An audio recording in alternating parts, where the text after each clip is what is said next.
Dear colleagues, we begin our next press briefing. I'm pleased to invite Bishop Borys Gudziak, President of the Ukrainian Catholic University. He's a civic activist and Ukrainian Catholic University activist, and we will speak about the reform of higher education in Ukraine for the development of Ukrainian Catholic University, which is very important among Ukrainian universities. Our next speaker, Bishop Borys Gudziak, President of the Ukrainian Catholic University. With Bishop, we will talk about reform of higher education in Ukraine and development of the Ukrainian Catholic University as the lead university among Ukrainian higher education facilities. Прошу вас, Владико. Дякую, дорогі. Thank you, dear colleagues. Sorry for being late. Thank you for your patience. I came to Kiev yesterday from Paris, and I want to tell you what you may know, that all the friends of Ukraine now are asking, okay, we are with you, but what's happening? What are the reforms that are taking place? Is there a will really to structurally go ahead or move forward? And we know that during the previous government there were the serious reform in education happened. This is a great achievement of Maidan, of our educational sphere and the entire country. But such global and drastic reforms do not happen as you might make a cup of Nescafe, powder, hot water, and satisfaction. There has to be some organic work done. And what is being announced today in Kiev, the start of the new campaign of the Ukrainian Catholic University, is the investment, a material and moral investment, and also where staff, intellect, and spirit is concerned, into what Ukraine needs most of all, the reforms. Another look at life, another look and perception of work and person. Our Maidan took place under the slogan, I don't know when precisely it appeared and when it was generalized, the Maidan, the revolution of dignity. If we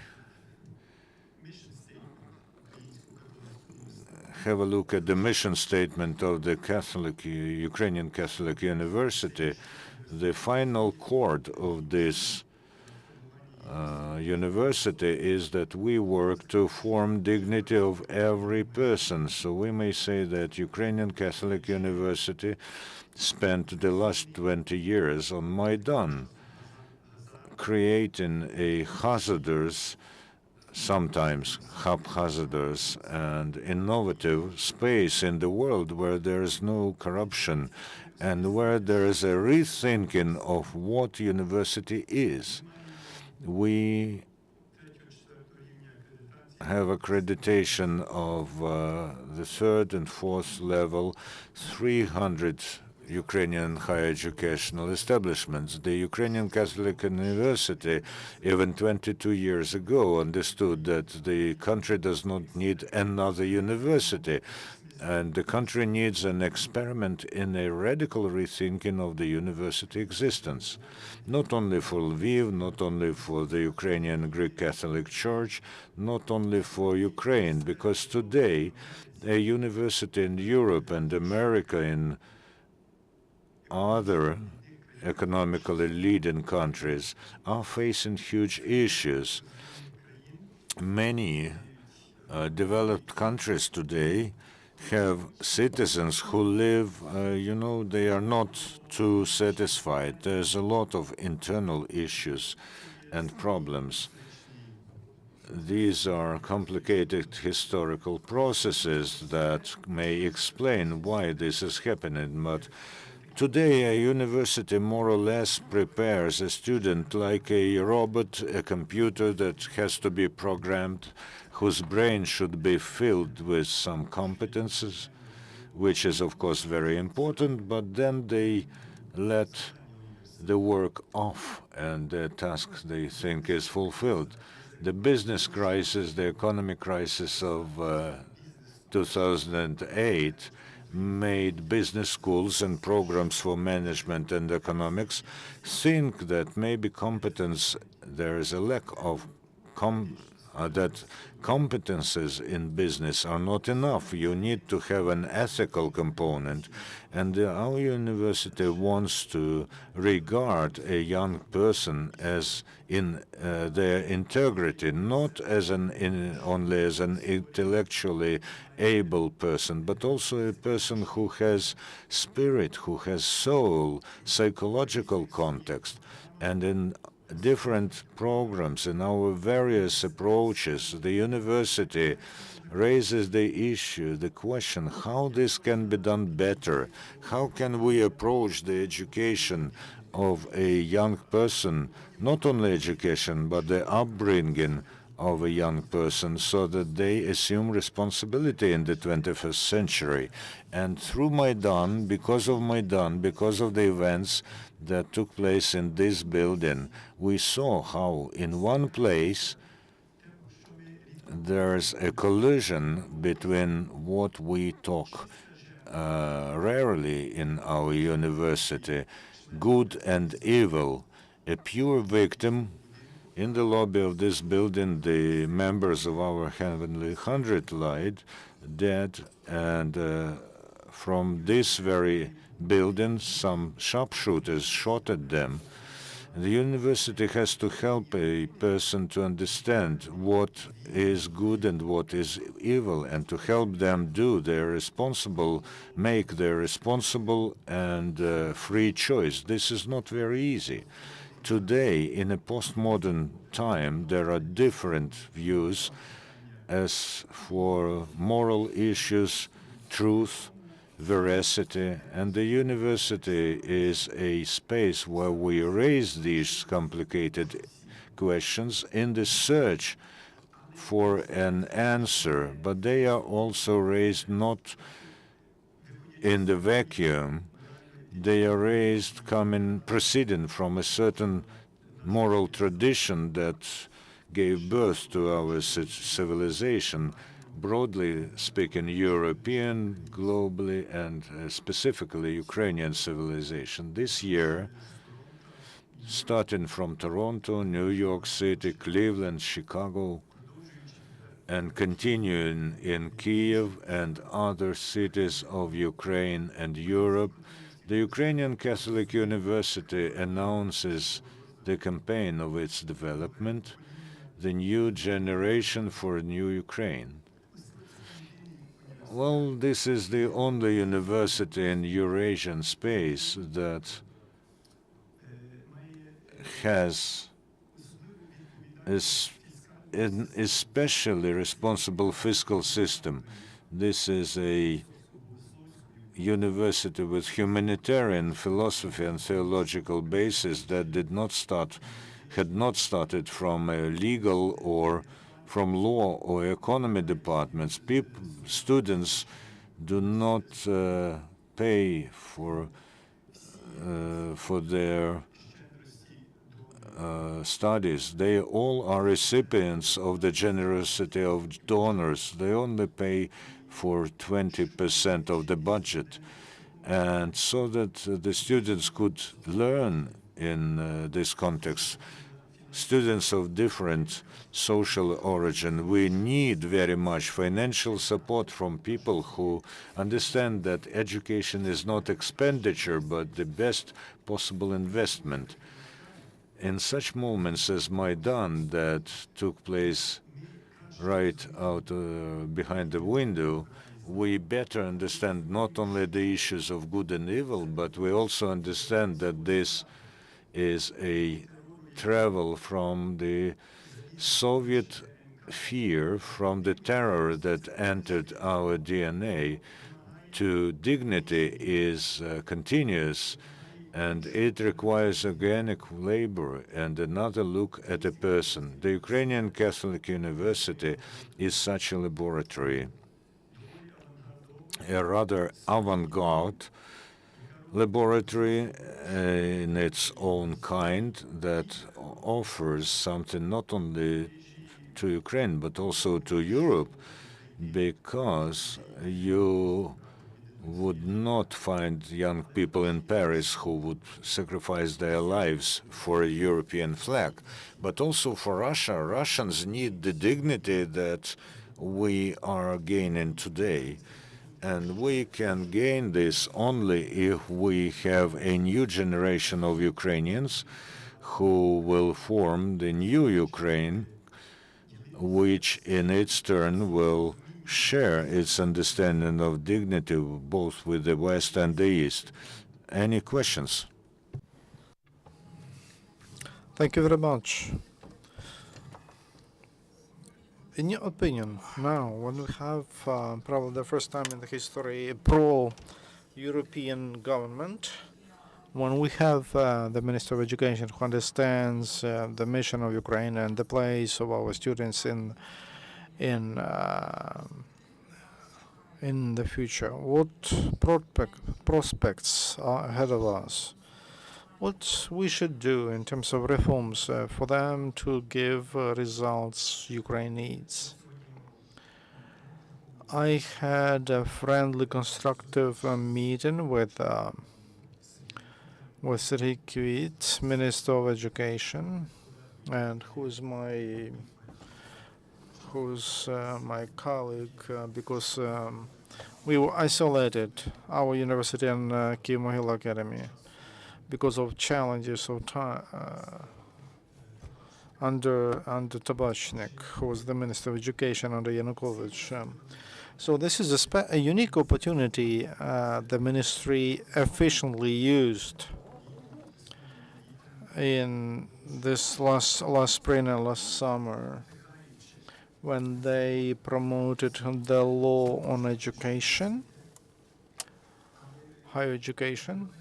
But for many, even in this government, who look at financial indexes, who think in the language of party discipline, culture, and anthropology of a modern human being, and it's not their priority. A lot look at the budget and look at education, and these are expenditures, but they don't understand that this is the most important investment in our country. And there is a danger under this crisis, financial, political, economic, that education will be like a software. Something nice, needed, beautiful, like an orchard. But we have some other issues and some other priorities. So even now, the role of those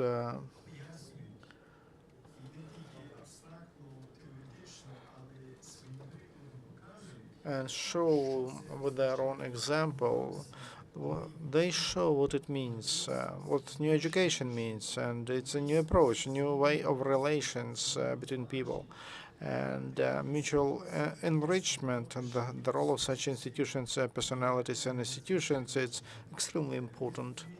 And we look in our university, we are very optimistic to reforms and to changes, and in the higher education, but also we live not only for ourselves, not only for this university. If they build the best houses, we want others to envy, to say, and they don't have the financial from the budget, money from the budget. They're not provided. They work, they live from quarter to quarter, and that is for 20 years. We can also build a new building for our university. We can also change the way how students live in the dormitories. So this is an example how our university, in every aspect, how we rethink every aspect of university life. For 2 years, we have something which we call college. We didn't use in our. We don't have such something category of a dormitory. It's not the place where students live together. We're at night time, and they are there, and they should be in the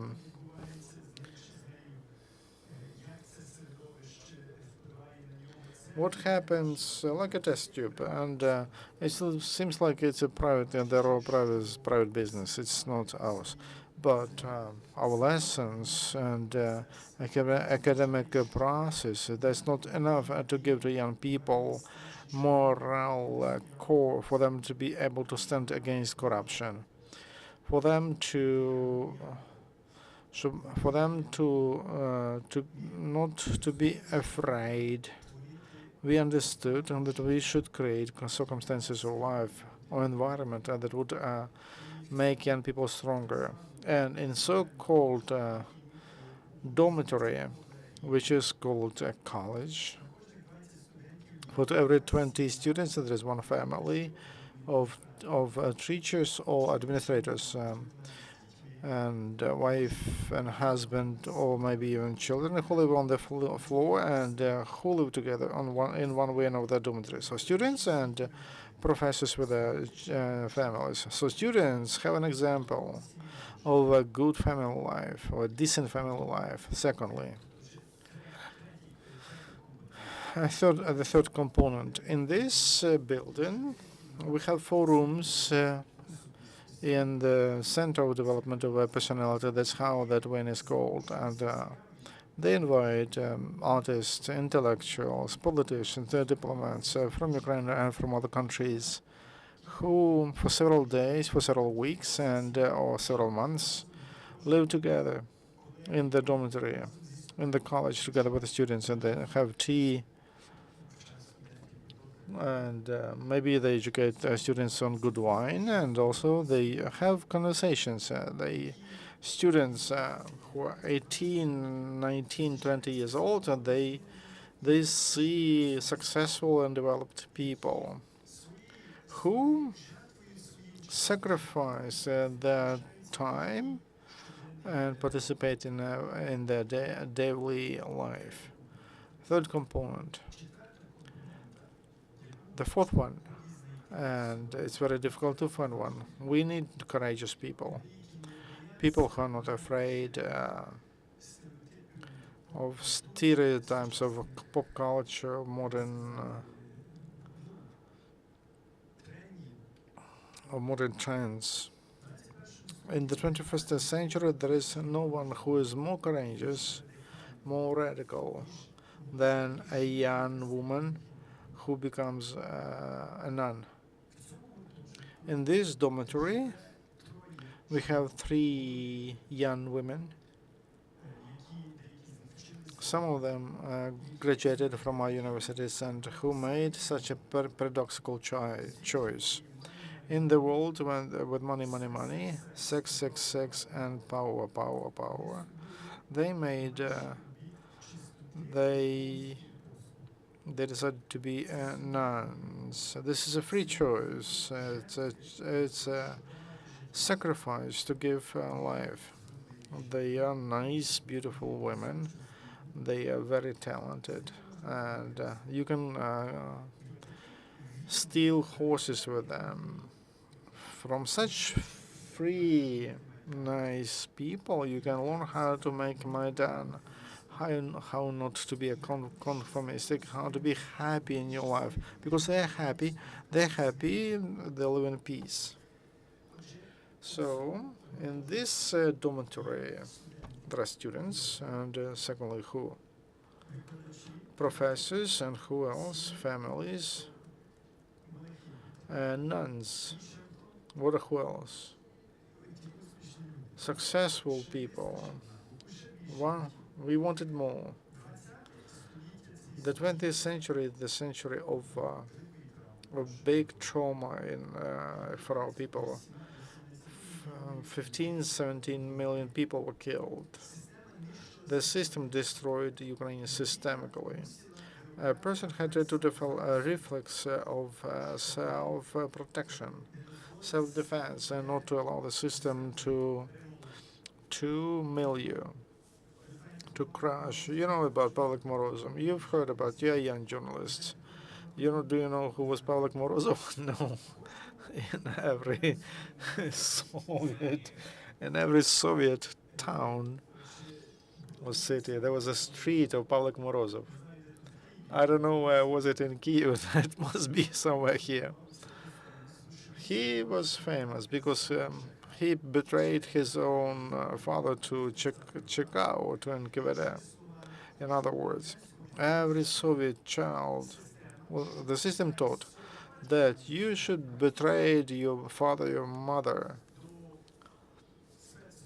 to special services if that is demanded by the state, ideology, etc.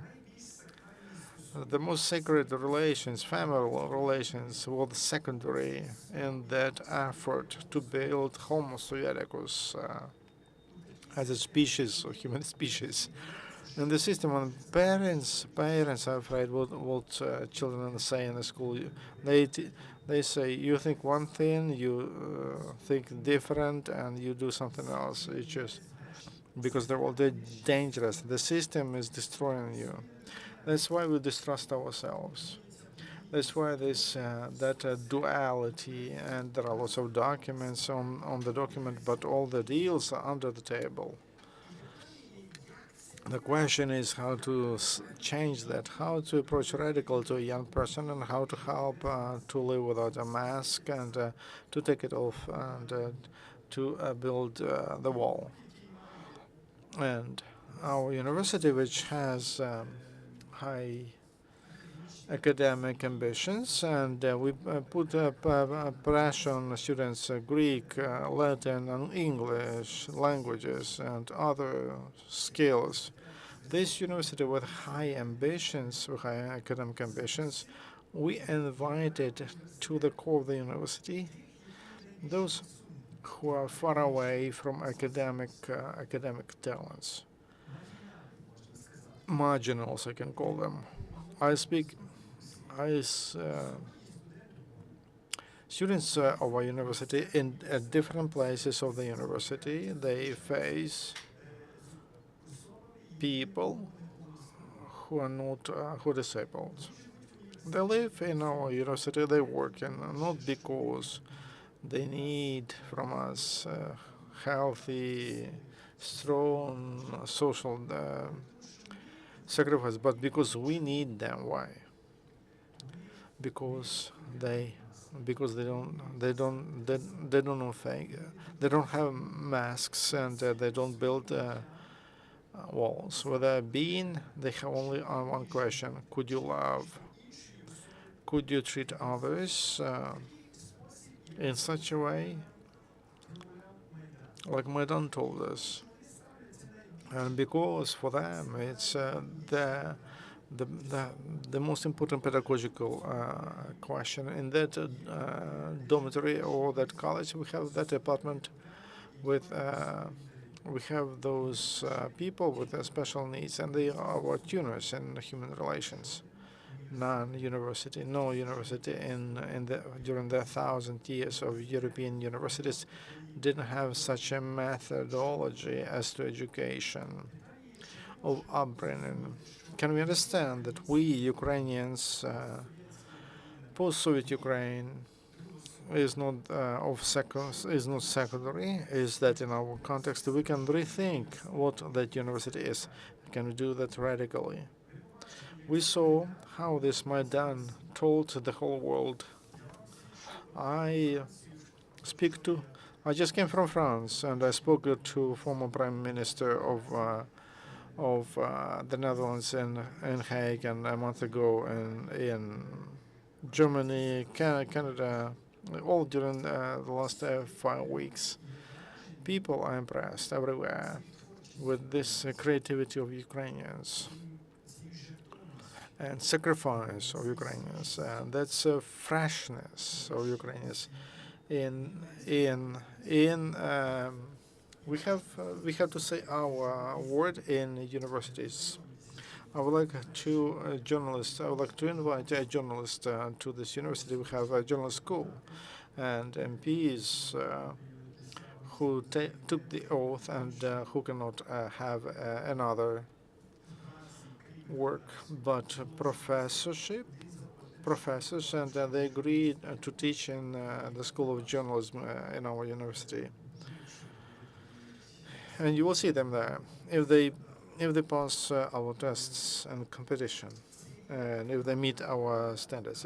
It's a lab of happiness. It's the lab of wholeness of life. It's a lab where you are not only just a tool. We need to program, but you are a secret. You are a person with a heart and soul, with the past and in the future. That's why we invite broad public to participate in this campaign. New generation for New Ukraine.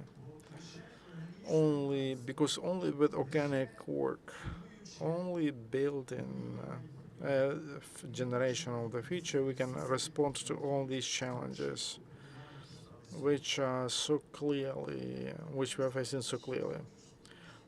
It's a pity that I graduated my university a long time ago, because I wanted to enter your university, because according to your words, it is so different from all the rest in Ukraine, and where the majority of students is studying. Could you describe to us a portrait of a student, your student, in addition to what we understand already, that the young progressive people without masks? What else make your students different?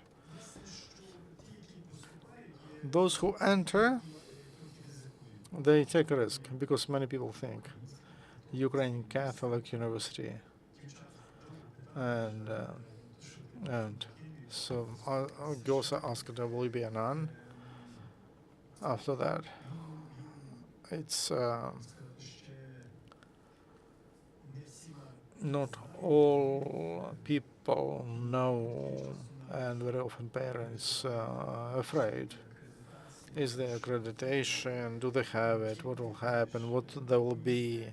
Because the university is clearly has professions, has specialization, but the most important is that pedagogical messages. Who will you be? You will be an educated person, a person who has education, and that's education, a human. Do you have a chance to become like that? Not every student uses that chance. Otherwise, our students are just common Ukrainians from rural areas, from towns, from urban areas, and we didn't have a lot of representative nomenclature, but also they entered. There are a lot of kids from Western Ukraine, but journalist faculty, they have students from all the regions of Ukraine, and this year from some moved from Crimea, and they stay with us because some students we expel students if you copy from someone. First of all, you get a warning, and then you are dismissed. And every semester we have victims on this field. There are some others who cannot stand academic requirements. But in our university, everyone who enters and who's working systemically has a very good chance to graduate from this university. Otherwise, it's just common Ukrainians on two legs, and they have also there are students from other countries. After the graduation, where do they find job? In everywhere. We have only philosophy department, then history, which is one of the best in Ukraine, which gives the best knowledge, and language, Greek, Latin, modern, than any history department in Ukraine. And every historian knows that you have to read sources, original. You need to know text and context, and first of all, you need to know how to work with the language. So at the beginning, we had only humanitarian prof faculties, and then social pedagogics, journalism, this year psychology, one of the best business schools we have, and we are planning to open other departments. Someone who has a very good humanitarian education has a very broad spectrum of opportunities in life. At present, in the Western world, in the world to which we belong, everyone, probably from 7 to 10 times, they will change their jobs and also direction of their work. So education should give a young person some basic general skills to analyze a problem, for example, to express your analysis, and to find a creative solution to the problem, to be able to get to organize people to solve that problems. Someone who is a historian can do that. Could be a journalist, and could be a politician, could be a manager, and could work in the administration. We see how at present there are some enterprises, for example, in Lviv, who are quite, they know our university, and they say, we would like to have your students. Even if they, because they have moral core. And I understand that they will be creative, honest person who is not afraid. Even if they are theologians, we can plan and work a future with them, and we can work with them. They are honest, and Kiev Mohila University is bigger, and but we have some MPs who graduated from our universities, no, from Kiev Mohila University, and some business leaders are graduated from Kiev Mohila University. And now our students achieve those positions. They work in different countries, and our students are working in 15 countries of the world. And what is the most important? We see that our students, they know how to live, and we almost have no jobless, and also they know how to deal with a family, how to build a family. It happens. But the majority of them, they get married and they stay in a family. They are not afraid of to have children. They give life, and they are happy with life. And we would like to educate happy, holistic, happy young people for Ukraine and the world. With this, on this note, I would like to finish, and I would like to applaud to. Thank you very much. And here's the question to you. Could you tell us more about tomorrow charity banquet? It will be banquet number 7. I don't know, you know better than I do. And the second question will be not according to, not Tatiana Danileko called you a Minister of Foreign Affairs, unofficial Minister of Foreign Affairs of Ukraine. And I would like to hear from you. You visited many countries in the world. We have an information campaign, information policy of Ukraine. I would like to hear your impression. How do they take Ukraine abroad? Do they hear messages we are trying to develop and to deliver? On one hand, I'm afraid to speak about a tomorrow event, because there is no extra seat. If to advertise, it will not be fair. But that is a banquet. It will be a party to support the university, and friends of our university who who would like to support it financially. And the university does two things. We inform about what happened, about the development, about the new aspects of life of the university. And during the last year, and there are a lot of things in 1 year, from year to year, from party to party. Also, it's an opportunity to thank people who understand that an investment in education, that is the best investment. And tomorrow there will be bishops of Svetoslav, Lubomir, and there will be bishops from Canada. There will be about them our relation. There will be different MPs, diplomats from different countries, businessmen, those who are interested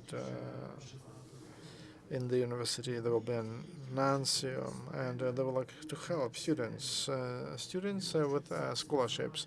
They would like to sponsor a book and or to support a new program or a new department. They sponsor the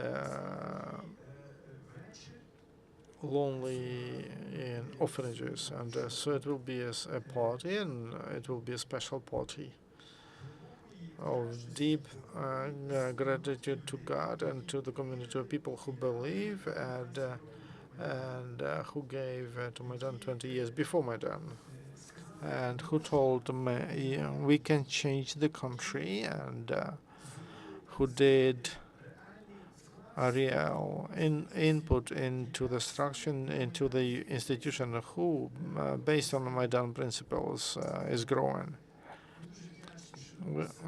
We are very thankful that there was one of our friends, there was Ivan Sverstyuk, who participated in our parties, and he's a moral compass,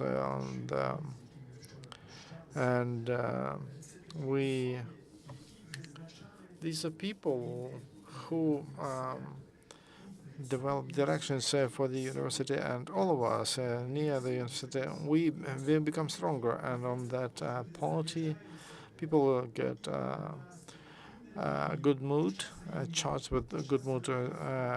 During the war, big losses, big sacrifices. They are encouraged and with the idea that God blessed everyone, that we have dignity given by God, not only by the Constitution. This dignity is given by God, which was achieved here, and we paid a big price for that. And that we have that methodology, which is changing the society. We move on. That's the goal of our party. But if we speak about foreign trips, I'm a bishop. First of all, I'm a servant of God, and I have to read the Testament, what Jesus Christ gave to us.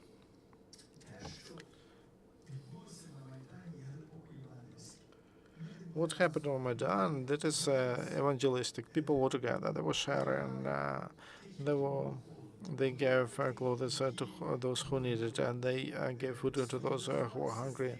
They were in solidarity with those who were alone, who were persecuted, who were beaten, those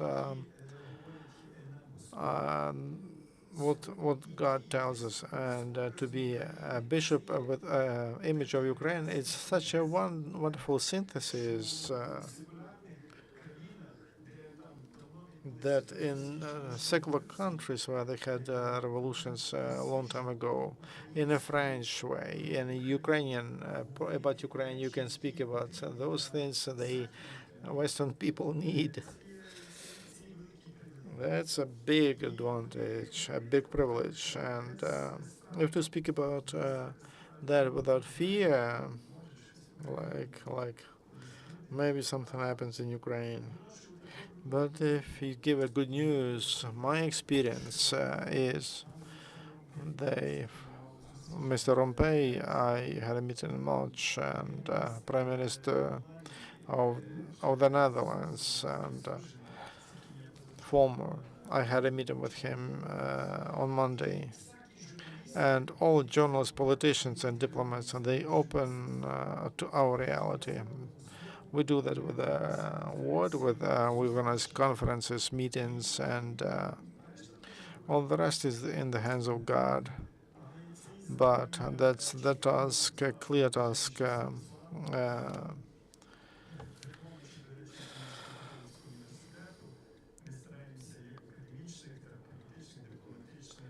And we're trying in different communities to speak about those important events and about important virtues that we have in a special, that are manifested in a special way on our land. Thank you very much for being an ambassador of Ukraine. Thank you for coming to our Ukraine Crisis Media Center. Our next press briefing will be at 4:30 p.m. Thank you.